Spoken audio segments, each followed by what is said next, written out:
Michael Nagy here with Jiggy Jag TV and DiscoveringBands.com. And for everyone watching or shares video on my channel and help support the awesome bands I feature. And today I'm here at ArmoredDawn. How you doing today? I'm fine, very fine. Thanks for having me here. Yeah, it's great to have you. And you want to start off and give everyone a little history about the band for anyone who's not familiar with you guys? Well, the band actually started around 8 years ago, basically. You know, I'm original from Finland, but I was already living here in Brazil, and I had a friend who I met in the other bands while my bands were touring together, and he was the keyboard player of ArmoredDawn, and they were looking for a guitar player, and he called me and asked if I was interested, and I, of course, didn't have anything better to do at that week, so I called them and did the test, and after 8 years, we are still here. We recorded during the time, we did 3 albums already that's out, and we have a 4th album that's completely ready, and from the new album, I think we released this far 2 songs or 3, you know, new songs, and most likely until somewhere beginning, maybe March, April, we're gonna release the whole album and go back on the road again, which has been stopped because of the COVID-19, like everybody else, you know. Tell us more about your new single SOS. It's a very powerful song and an epic music video. Oh yeah.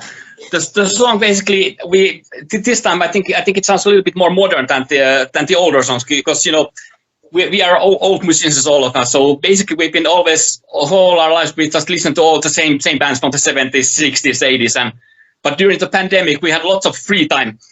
So we started paying more attention to what people are listening today, what's more modern today, and we decided to, you know, we started liking bands like Five Finger Death Punch, and you know, we decided that, oh, let's try something more modern in the sound ones, but still keep it heavy and melodic. And I think the SOS is, you know, it's kind of evolution from the older songs, and you know, that's where we ended up during the 2 years of free time in the studio. And how does the rest of the album relate to SOS? Is it similar, a little different? There's some similarities.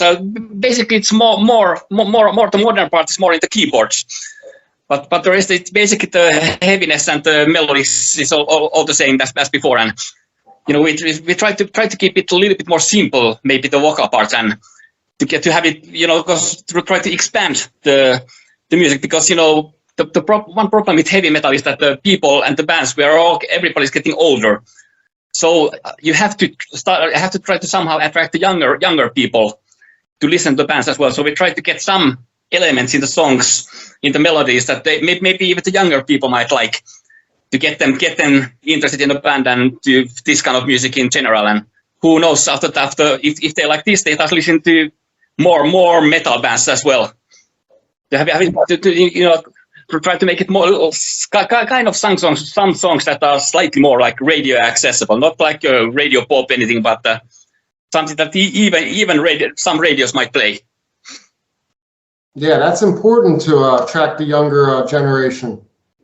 Oh, definitely. Everybody's getting older, and you know, like you check the bands that everybody else likes. You know, like in 10 years, none of them gonna be touring anymore. So there has to be a new generation. So and as bands, as fans also, you know, I'm going to show Kiss here in Sao Paulo, and you see there's guys like 50, 60, 70 the shows, and luckily they bring their kids, their grandkids, they bring everybody there, so they have like 3 or 4 generations of public already. So that's great, because, you know, without that, the rock and roll gonna slowly fade away. And can you tell us some of the themes of the new record? Themes, I think the main theme that lyric-wise we did was something which I think everybody passed through the pandemic, was like a deep depression, because, you know, people had no hope for the future. You didn't know what's going to happen tomorrow, to next week, next month, next year. Nobody knew what's going to happen. So, you know, people basically got stuck at home and got depressed, and, you know, but in the end, when you think about it, there's always some light in the end of the tunnel. So just keep fighting, and you know, life will get better eventually, like it did. And like now we're seeing everything is opening, and you know, world is getting back on its feet, and life goes on. You have some live shows planned coming up? we are booking shows right now. That's for the next year. I think around April and or March we're gonna start touring. We are booking shows around USA and in Europe mainly. So that's gonna be I think as soon as the album is out, we're gonna start touring again. So that's gonna be around in the end of March, I think. Awesome. Now your area in South America, is that a big metal scene area? Oh, definitely. There's a lot of audience for everything. I mean, there's practically any band comes here to play. They have like 5,000-10,000 people, except of course bigger bands.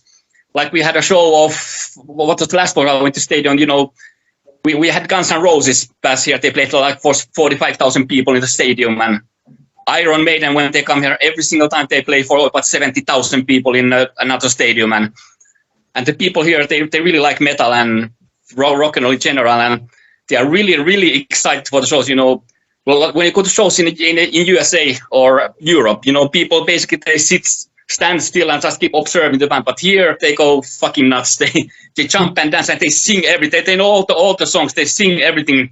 In some shows they even are singing the solos of the guitar. So that's really creepy. But that's really really cool. And not just in Brazil, but South America in general. In Argentina, it's the same, or Chile and Peru, it's all the same. People go nuts, you know. In Europe, I think it's because in Europe and USA, people are more used to having shows. You can have like 3-4 shows every week. In South America, it's because it's expensive to come here to tour and everything is far. So they don't have so many shows generally here. So when they show, it's like a big party. Everybody goes there, gets a little bit drunk, have a party. It's like a party more. That's great for bands also. Yeah, that's awesome. Now, if people want to find you online on social media, get your music, how do they do that? Oh, you can hunt us down. We are in Facebook. We have our own website, ArmoredDawn.com, or you can go to any of the Spotify, Deezer, and all these digital platforms to find our music. All the songs you can listen to there and enjoy. And in YouTube, you're gonna find a lot of videos for all the songs we have, and there's tons of stuff to see. And what's the next music video you have planned to release?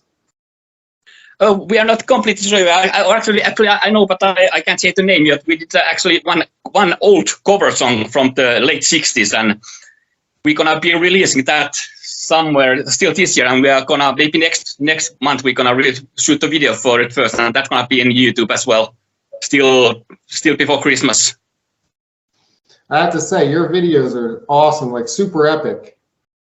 Oh yeah, we try to do always something different and something that people actually want to see. You know, many of the things we try to make it look like a movie, so that to get people interested. Because these days people don't have patience to keep seeing stuff on the YouTube. If you don't get their attention in like first 10 seconds, they're gonna just jump to the next video.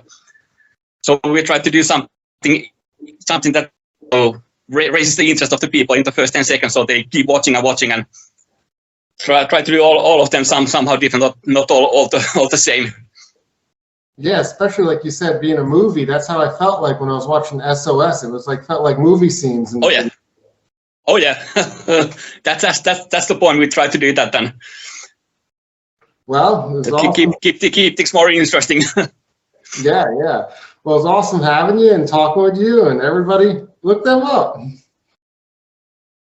Thanks, man. Thanks for having me here, and check out ArmoredDawn. Not just check us out. Check all the local bands, because the old bands are getting old. They're gonna retire soon. So the next Iron Man, the next Kiss, the next Van Halen is out there in some local pub playing for 10 people. Go out there and find them.